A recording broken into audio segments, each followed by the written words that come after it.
अबे दुबे वो है रोजगार, एक अदद नौकरी।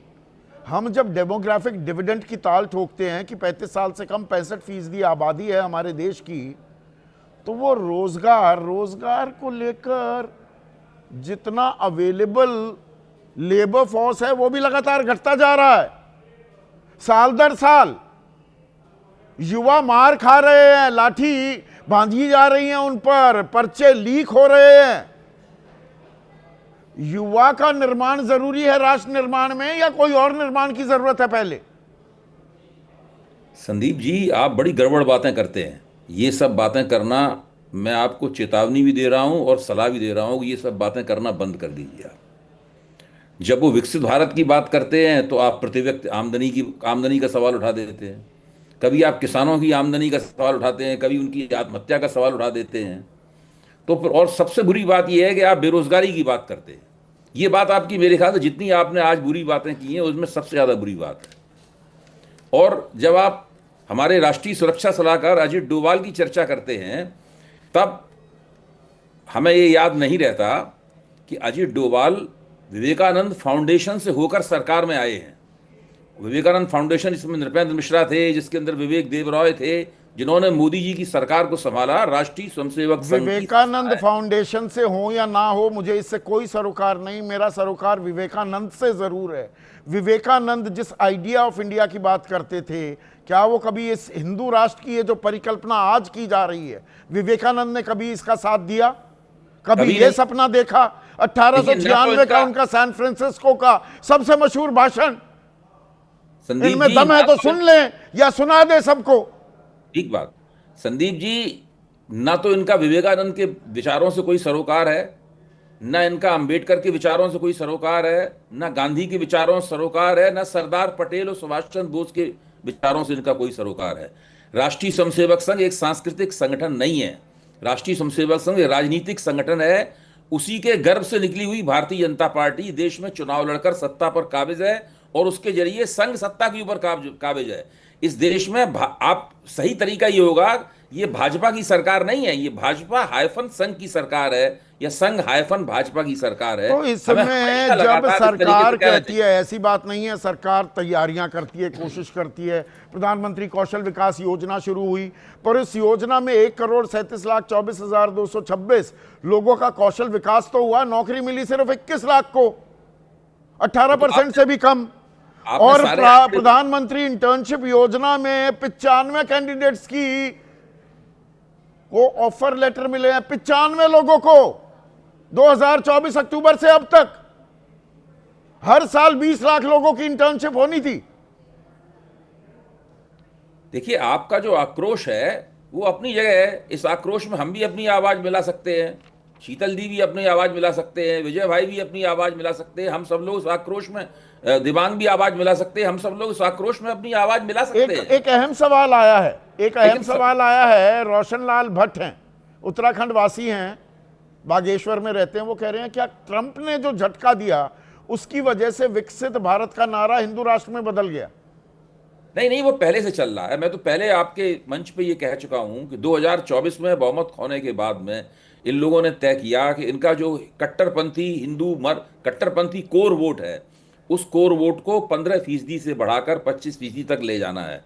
उसके लिए ये खुली छूट दी गई है कि हर तरह के अल्पसंख्यक को मारो, उसके खिलाफ डिस्कोर्स चलाओ, उसके खिलाफ नैरेटिव चलाओ और जो मन में आए करो। और सरकार जब अपनी खानापूरी के लिए जिम्मेदारी पूरी कर दे, गिरफ्तारी और रिहाई की, उसके बाद मालाएं डाल के उन सबका स्वागत करो, ढोल मजीरे बजा के उत्सव बनाओ। नहीं, पर ऐसा नहीं है कि कुछ उपलब्धियां हैं ही नहीं भारत की, राकेश शुक्ला जी।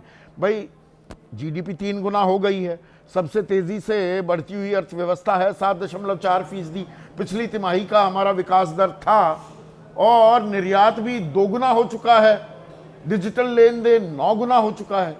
तो ऐसा नहीं है, पर इन बातों को और मजबूती देने के बजाय ये राह क्यों बदली जा रही है, या नहीं बदली जा रही?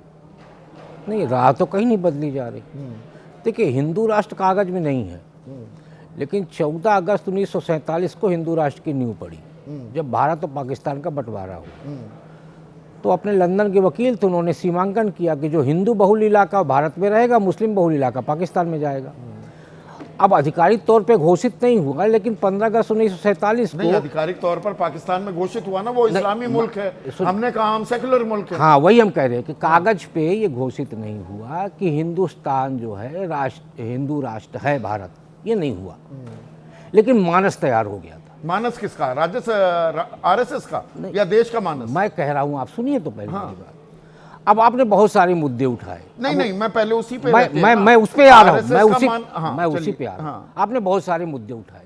देश में बहुत सारी छोटी बड़ी नदियां जाके समुद्र में समाहित हो जाती हैं, ये सारे मुद्दे आपके हिंदू राष्ट्र में समाहित हो जाते हैं।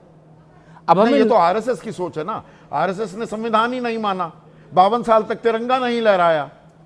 अब देखिए ये आरएसएस की सोच और अब वो कह रहे हैं कि अब ये देश के बदलाव नागरिकों करने की की सोच है। इसको कैसे आप अलग करेंगे? बस देश हमारी में तैयारी की देरी है, हिंदू राष्ट्र बनाना तैयारी की देरी है, तो मतलब संविधान उसमें सबसे पहले बदला जाएगा। तो भाई पहले मौजूदा सूरत हाल नहीं बदलनी। देखिए जब मानस तैयार हो जाएगा तो मानस तैयार होने के बाद कागज तैयार करना आसान हो जाएगा। मानस तैयार करना हिंदू राष्ट्र के लिए वो जरूरी है कि विकसित राष्ट्र के लिए अपना जहन तैयार करना, मानस तैयार तो वही करना हम बोल ज्यादा रहे हैं कि जरूरी जब 2047 में हिंदू राष्ट्र की स्थापना के हिसाब से 100 वर्ष जब पूरा होगा, उसी के लिए विकसित हिंदू राष्ट्र 2047 का लक्ष्य रखा गया है। और उसमें कहा गया है, ये नहीं कहा गया घोषित तौर पे कि विकसित हिंदू राष्ट्र तो बनाया हिंदू जाएगा राष्ट्र 2047 हिंदू में, राष्ट्र बनने से लेकिन वो 100 वर्ष का ही आप देखिए। हिंदू राष्ट्र बनने से इंदौर में तो 1989 से बीजेपी हर चुनाव, स्थानीय निकाय चुनाव से लेकर विधानसभा और लोकसभा सारे चुनाव जीतती आई है। 3 इंजन की सरकार 3 जनरेशन, तो वहां पर तो हिंदू राष्ट्र की पूरी परिकल्पना स्थापित हो चुकी है। 3 तो इंजन वहां 16 लोग कैसे मर गए दूषित पानी पी के? मैं बोलता हूँ 3 इंजन की सरकार है वहाँ। हाँ, 3 इंजन की है ना, 3 इंजन तो की वो सरकार बन गया, वो स्मार्ट सिटी बन गया। अब देखिए स्मार्ट सिटी में, देखिए हम बार बार राजनीतिक ले आते हैं। स्मार्ट सिटी में दिल्ली में जब उसको सबसे बड़ा देश का सबसे स्वच्छ शहर का पुरस्कार मिलता है, तो पुरस्कार लेने कौन आता है? मंत्री, कमिश्नर और सेक्रेटरी। क्या किसी स्वीपर को, झाड़ू लगाने वाले को या सीवर में काम करने वाले को भेजा जाता है कि दिल्ली में जाके पुरस्कार लो? लेकिन ठीकरा किस पे फोड़ा जाता है? तब सुधार हमने कराया, अब बिगाड़ इनके कारण हुआ। ये कहाँ की नीति हुई भाई? यदि सुधार आपने कराया उसका क्रेडिट आप ले रहे हो, तो बिगाड़ में भी आपकी भूमिका है। राकेश भाई, बात ये है, हिंदू राष्ट्र बनने से देश का कल्याण है या विकसित मुल्क बनने से देश बनने में हमारा कल्याण है? हम कह रहे हैं कि एक पैटर्न ये चलाया रहा है कि विकसित हिंदू राष्ट्र बनेगा 2047 में। अच्छा, आप उस रास्ते को देखिए ना, तो उसमें आप भारत को और हिंदू राष्ट्र को अलग करके मत 20 देखिए। करोड़ से ज्यादा आबादी का कोई स्थान नहीं है। भाई बहुसंख्यक कौन है? अच्छा, हिंदू। हाँ, तो हिंदू यदि 80% भारत में है, यदि हम उसका मानस तैयार करते हैं हिंदू राष्ट्र के लिए, उसका तैयार हो रहा है तो 80% तो को फिर हमें तो बीजेपी को या आरएसएस को वोट दे देना चाहिए। हमें फिर देखिए, अब एक तरह से मानस देखिए, हम कहते हैं कि भारतीय जनता पार्टी हिंदू राष्ट्र की पक्षधर है। हिंदू राष्ट्र की पक्षधर पार्टी को वोट संविधान बदल दीजिए, 370 हटाया, उद्देशिका में हटा दीजिए, कह दीजिए we are Hindu nation. Hindu राष्ट्र की पक्षधर पार्टी को इस देश के 23 करोड़ 59 लाख लोग वोट देते हैं, और हिंदू राष्ट्र की पक्ष नहीं लेने वाली पार्टी कांग्रेस को 13 करोड़ 67 लाख लोग वोट देते हैं। तो कहीं ना कहीं अप्रत्यक्ष तौर पे तो हिंदू राष्ट्र के पक्षधर पार्टी का सपोर्ट बढ़ रहा है ना। तो यदि बढ़ रहा है तो उसे और आगे बढ़ाने में क्या हर्ज है? तो फिर तो प्रधानमंत्री को 8-8 मुल्कों का भी दौरा करके आए, इस्लामी मुल्कों का, और वहां पे सर्वोच्च सम्मान भी लेकर आए, वहां जाना ही नहीं चाहिए।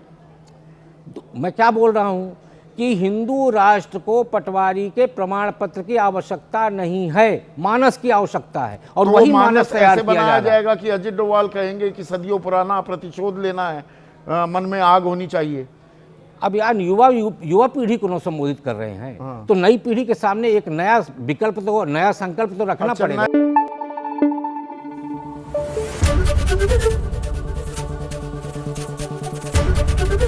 एबीपी न्यूज आपको रखे आगे।